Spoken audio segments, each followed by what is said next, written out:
ഏവർക്കും പ്രണാമം. നമുക്ക് ശ്രീ വാൽമീകി രാമായണത്തിലേക്ക് തന്നെ മടങ്ങാം.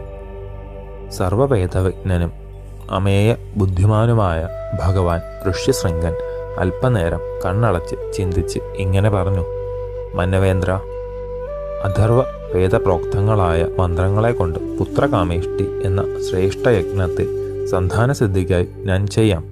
ഈ യാഗം യഥാവിധി അവസാനിച്ചാൽ ഉത്തമ പുത്രലാഭം അങ്ങേക്ക് ഉണ്ടാകും. വേദത്തിൽ കണ്ടതുപോലെ പുത്രകാമേഷ്ടിയെ അഗ്നി തേജസ്വി എന്ന മാമുനീന്ദ്രൻ ആരംഭിച്ചു. സുസ്പഷ്ട അക്ഷരങ്ങളോടുകൂടിയ മന്ത്രങ്ങൾ ഉച്ചരിച്ച് ഹോമം തുടങ്ങി.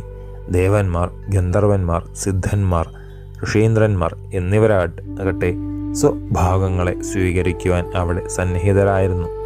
ലോകകർത്താവായ വിദിതാവിൻ്റെ സമീപത്തിൽ അവരെല്ലാവരും ചെന്ന് വന്ദിച്ചുകൊണ്ട് ഗൗരവതരമായ കാര്യത്തെ ഇപ്രകാരം പറഞ്ഞു: ഭഗവാനെ, രാവണൻ എന്നു പേരായ രാക്ഷസേശ്വരൻ അവിടുന്ന് നൽകിയ വരങ്ങളാൽ ഗർഭിതനായി ലോകങ്ങളെ ഉപദ്രവിക്കുന്നു.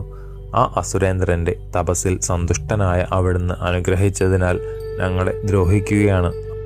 അവൻ 3 ലോകങ്ങളെയും കിടുകിടാ വിറപ്പിക്കുന്നു. ഉത്തമന്മാരെ ദ്വേഷിക്കുന്നു. സ്വർഗാധിപനായ ഇന്ദ്രനെ അടിച്ചമർത്താൻ ശ്രമിക്കുകയാണ്. യക്ഷന്മാർ, ഋഷിവരന്മാർ, ഗന്ധർവന്മാർ, ബ്രാഹ്മണ ശ്രേഷ്ഠന്മാർ മാത്രമല്ല, അസുരന്മാരെ കൂടി കയറി ദ്രോഹിക്കുന്നു. അമേയവര സമ്പാദനം അത്രയും അവനെ അഹങ്കാരിയാക്കിയിട്ടുണ്ട്. കർമ്മസാക്ഷിയായ ഭാസ്കരദേവൻ അവനിൽ ചൂടേൽപ്പിക്കുകയില്ല. സർവവ്യാപിയായ വായു ഭഗവാൻ സമീപത്ത് ചെല്ലുകയില്ല. അലയടിക്കുന്ന മഹാസാഗരം അവനെ കണ്ടാൽ അനങ്ങാതാകും. ഘോരരൂപിയായ ആ അരക്കൻ അളവറ്റ ഭയമാണ് എപ്പോഴും ഞങ്ങൾക്ക് ഉണ്ടാക്കുന്നത്. ലോകസംരക്ഷകനായ ദേവ, ആ ദുഷ്ട അസുരനെ വധിക്കുവാനുള്ള വഴി നോക്കണേ. എല്ലാ ദേവന്മാരും വിഷാദഗ്രസ്തരായി പറഞ്ഞതു കേട്ട നാൻമുഖൻ അല്പമൊന്ന് ആലോചിച്ചുകൊണ്ട്: ശരി, അവനെ നിഗ്രഹിക്കുവാൻ ഒരു വഴിയുണ്ട്. യക്ഷഗന്ധർവ ദേവാസുരന്മാരിൽ നിന്ന് നാശം ഉണ്ടാകരുതെന്ന് രാവണൻ അഭ്യർത്ഥിച്ചു.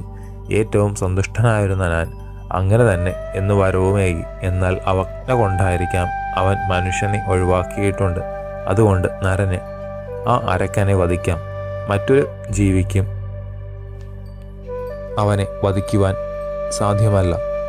നാൻമുഖന്റെ വാക്കുകൾ ദേവന്മാരെ സന്തുഷ്ടരാക്കി. ആ രാക്ഷസന് അന്തകനായി മനുഷ്യനെങ്കിലും ഉണ്ടല്ലോ.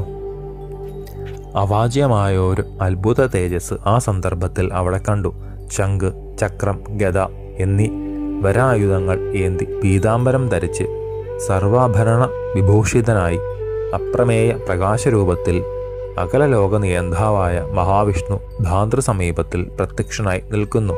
അചഞ്ചല ഹൃദയനായ വിശ്വംഭരനെ കണ്ട ദേവന്മാർ പ്രണമിച്ച് സ്തുതിച്ചുകൊണ്ട്: മഹാദേവ, ലോക സംരക്ഷണത്തിനായി ഞങ്ങൾ അവിടുത്തോട് അഭ്യർത്ഥിക്കുന്നത് ചെവി കൊള്ളണമേ. പ്രഭോ, അയോധ്യാധിപനായ ദശരഥൻ മാമുനീന്ദ്ര തുല്യ തേജസ്സുള്ളവനും ധർമ്മജ്ഞനും ദാനതൽപരനുമാണ്. അദ്ദേഹത്തിൻ്റെ പത്നിമാർ ലജ്ജ, കീർത്തി, ശ്രീ എന്നീ ദേവിമാരെ പോലെ ലക്ഷണമൊത്തവരും. അവിടുത്തെ ശക്തിയെ 4ആക്കി അവരിൽ പുത്രഭാവത്തിൽ അവതരിക്കണം. ദേവാസുരന്മാരാലും നിഹനിക്കുവാൻ സാധിക്കാത്തവനും ലോകകണ്ടകനുമായ രാവണനെ മനുഷ്യരൂപമാർന്ന അവിടുന്ന് വധിക്കണേ. ഘോരപരാക്രമിയായ ആ മൂർഖരാക്ഷസൻ ദേവന്മാരെയും ഗന്ധർവന്മാരെയും സിദ്ധന്മാരെയും ഋഷിമുഖ്യന്മാരെയും ബാധിക്കുകയാണ്.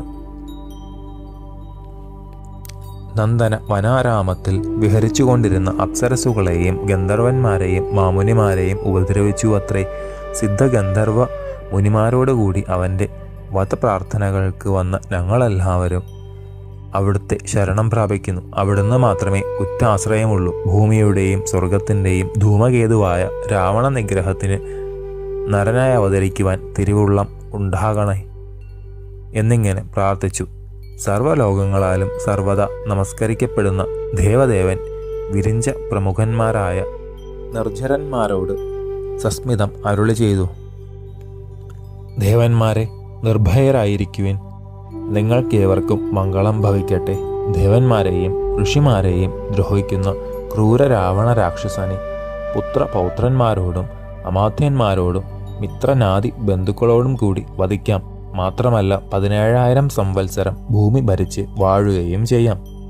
പരമാത്മസ്വരൂപിയായ മഹാവിഷ്ണു ദേവകൾക്ക് ഇങ്ങനെ വരമേകിയതിനു ശേഷം ഭൂമിയിൽ തൻ്റെ ജനനത്തെപ്പറ്റി ഒന്നാലോചിച്ചു.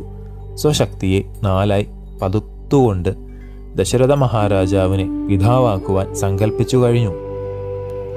അംബുജ നേത്രന്റെ തീർപ്പ് മനസ്സിലാക്കിയ ദേവഗന്ധർവാപ്സരസുകളും രുദ്രാദികളും ദിവ്യങ്ങളായ സ്തുതികൾ തുടങ്ങി.